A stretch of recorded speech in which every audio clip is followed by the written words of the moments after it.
essa palestra hoje era para fulano, essa palestra hoje era para cicrano. E não para refletir. O médico que recebe mensagem diz, isso aqui é para fulano, e nem enxerga que é para si mesmo. Por quê? O Espírito vem para falar com quem? Com você. Né? Então, são os nossos comportamentos interiores que modificam o comportamento do outro para conosco. Se você grita, o outro grita. Se você gritar mais alto porque o outro está gritando, ele vai gritar mais alto ainda. Né? Se somos, pois, constantemente maltratados, é porque estamos constantemente nos maltratando e ou maltratando alguém. O que permitimos que na nossa relação aconteça? Eu vi em uma palestra de Haroldo Dutra Dias, eu gosto muito de Haroldo Dutra Dias, assim, eu gosto demais da fala dele. Tanto que às vezes eu vou... Haroldo Dutra Dias. Eu gosto tanto da forma como ele fala, eu me identifico, que às vezes eu tento ouvir outros palestrantes, mas aí no meu, vou voltar para Haroldo, sabe? Eu ouço muito ele. Então ele contando uma história, eu acho que foi Chico que contou, de um homem que chega num posto de gasolina para encher o tanque. E aí ele vai colocar gasolina e ele vê um cachorro gritando.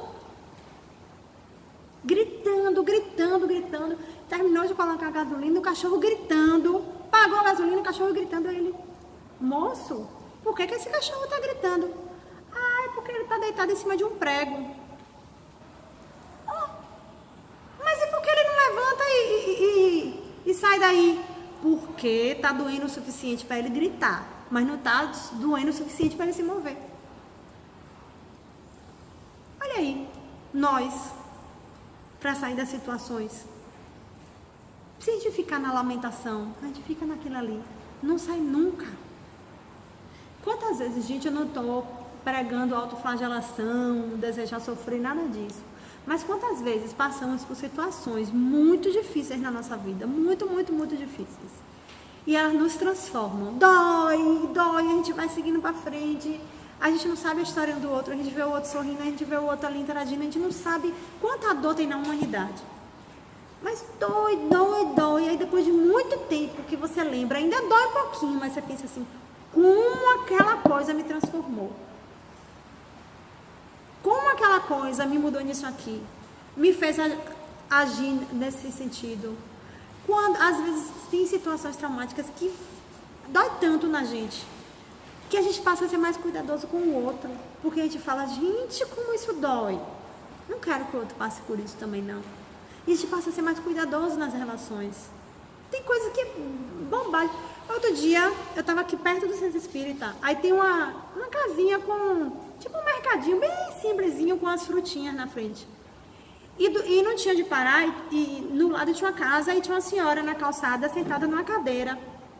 Aí, poxa, eu vou ter que parar o carro na frente dela. Parei o carro na frente dela, assim, ó, postado nela. Aí eu desci e fiz, a senhora me desculpe parar o carro aqui, eu só vou pegar umas frutas ali. E eu vou tirar o carro daqui. Aí ela, meu Deus, que menina educada. Como se fosse, eu não sou essa educação, as pessoas me conhecem. Mas como você olhar para o outro fosse uma coisa extraordinária, porque nós não estamos olhando para os outros. No máximo a gente olha, e olhe lá para os de dentro de casa, porque hoje em dia a gente conversa pelo Zap, né? Certo? Então a gente precisa olhar mais para o outro, não com esse olhar de fulano tá errado só, mas como eu posso fazer para essa relação dar mais certo. Então, respirar, construir, não é com todo mundo que a gente consegue. Mas aí você pensa assim, com aquele que você não consegue, né? Aquela. Você pensa assim, se eu não fizer isso agora, eu vou ter que voltar outra vida com essa criatura. Então aí você, se esforça mais. Bateu na madeira, foi?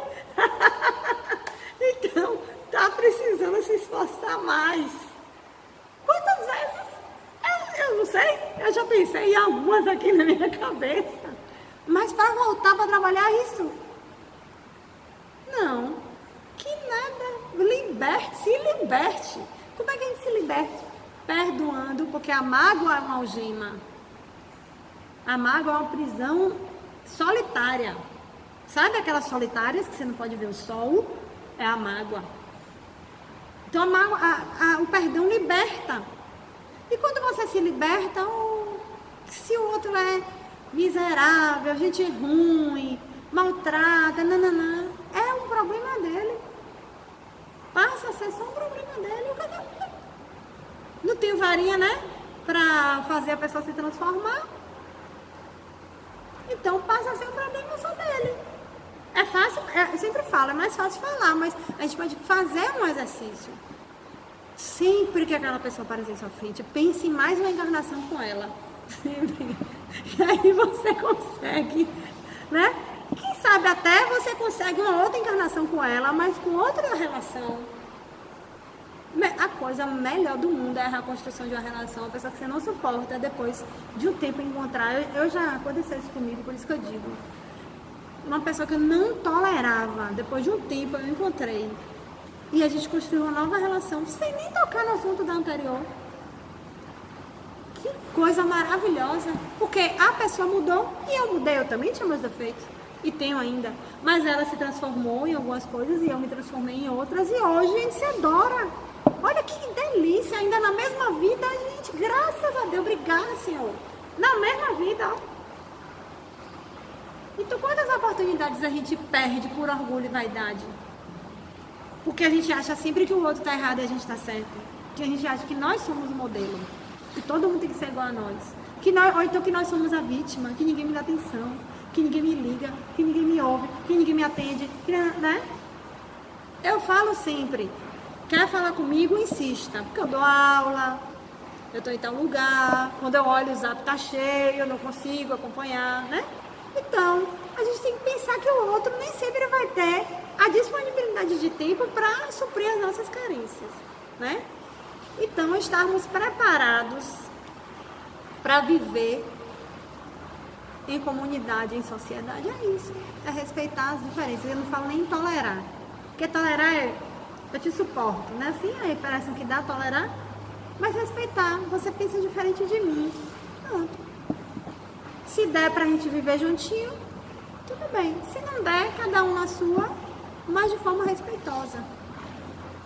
Então assim a gente consegue viver numa sociedade, ainda mais nesses tempos que temos ideias tão extremas umas às outras, né? Então vamos encerrando aqui nossa fala, já deu nosso horário, a espiritualidade tem horário certo, né? E eu agradeço muito estar aqui, porque isso aqui pra mim é o que me ajuda a construir isso tudo que eu tô falando, a tentar botar em prática.